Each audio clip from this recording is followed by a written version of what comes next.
Morning everyone. गाथाणी अगस्त्यची मुंबा. मी IT मध्ये काम करते फ्रॉम स्वीडन पासून. तर गेली 3 वर्ष झालं गाथाणी अगस्त्य ब्लॉसम केअर्स इंटरनॅशनल मध्ये शिकते. तर त्यांचं फाउंडेशन अकॅडमिक तर एक्सलंट झालेलंच आहे, त्याच्यामध्ये अजिबात काही डाऊट नाहीये. पण त्याच्यासोबतच काही व्हॅल्यू ॲडिशन सुद्धा ते शिकलेत. First value addition is the discipline. तर ती मीनाक्षी मॅम आणि त्यांची पूर्ण टीम कडून मुलांनी शिकली आहे.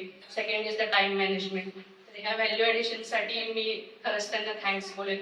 आणि त्याच्यानंतर सांगायचं म्हटलं तर द बेस्ट पार्ट इज इथं जे काही एक्स्ट्रा ॲक्टिव्हिटीज होत आहेत, तर त्याच्यामधली जी मेन जो मोबाईलचा ॲक्ट केला होता, तर फ्रॉम दॅट डे की गाथ्याचा मोबाईल पूर्ण सुटलेला आहे. तेव्हापासून ती मोबाईल अजिबात घेत नाही हातामध्ये. ती सारखं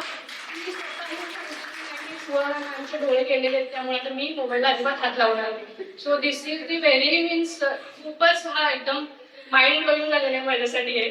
आणि ह्याच्यासोबतच अजून सांगायचं म्हटलं तर जे अॅन्युअल डे सेलिब्रेशन इथं जे होत आहे, तर बिल्डिंगमध्ये आमच्या बाकीचे पण म्हणजे मुलं आहेत जे बाकीच्या प्री स्कूलला आहेत, तर त्यांचं अॅन्युअल डे जर बघितलं तर म्हणजे it's related to the Bollywood जे आपले गाणे वगैरे असतात, तर त्याच्यावर त्यांचं गॅदरिंग होतं.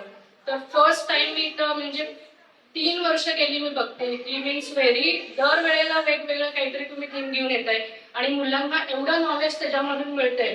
कम्प्लीट सोलर सिस्टीम असेल, फ्लावर्स असू देत, ॲक्वॅटिक ॲनिमल्स असू देत, मीन्स रिअली माइंड ब्लोईंग. तर ह्याच्यासाठी जे पूर्ण तुम्ही टीम वर्क आहे तुमचं, तर खूप खूप थँक्यू. आणि थँक्यू ऑल. आणि परत सांगेन की तुम्हाला ऑल द बेस्ट. थँक्यू.